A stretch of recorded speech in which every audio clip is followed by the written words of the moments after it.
Barcelone et Jonathan Tah viennent de surprendre tout le monde en confirmant cette excellente nouvelle et vous suivrez tout en détail ici dans cette vidéo, mais nous devons d'abord parler de certaines nouvelles inquiétantes qui sont sorties ces dernières heures concernant un joueur important de Barcelone. Alors je vais tout vous expliquer ici et à la fin de la vidéo je veux connaître votre avis sur le sujet ici dans les commentaires. Eh bien, Barcelone a perdu 2-3 contre Villarreal lors de l'avant-dernière journée de la Liga, mais cela n'a rien changé puisque le club catalan a déjà été déclaré champion d'Espagne, et après le match, malgré la défaite, Barcelone a tenu sa cérémonie tant attendue en soulevant son 3e trophée de la saison.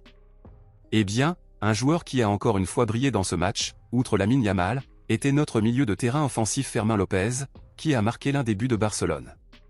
À l'heure actuelle, plusieurs clubs de Premier League sont ravis et désireux de signer Fermín, ces clubs étant apparemment prêts à offrir 40, 50 et même 60 millions d'euros pour la star de Barcelone.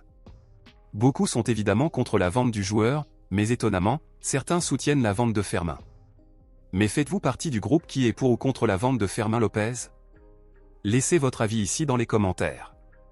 Passons maintenant aux principales nouvelles, bombes exclusives de dernière minute. Il est clair que l'un des plus gros problèmes du FC Barcelone en ce moment est la défense, car malgré la présence de plusieurs excellents joueurs à ce poste, le club a encore encaissé beaucoup de buts. Sur cette base, Barcelone s'organiserait déjà pour recruter de nouveaux défenseurs, et comme nous le savons déjà, l'un des principaux noms qui pourrait bientôt être annoncé comme nouvelle recrue de Barcelone est le défenseur allemand Jonathan Tah.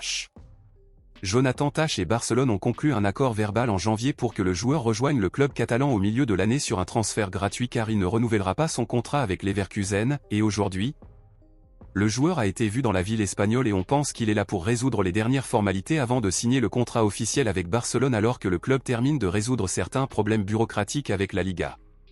Beaucoup sont enthousiasmés par l'arrivée possible de Jonathan Tah, alors, compte tenu de cela, à votre avis, êtes-vous d'accord pour dire que Jonathan Tah est la meilleure option pour un défenseur que Barcelone devrait recruter en ce moment ou préféreriez-vous un autre joueur? Lequel? Mettez le nom ici dans les commentaires et je le lirai, on se retrouve dans la prochaine vidéo.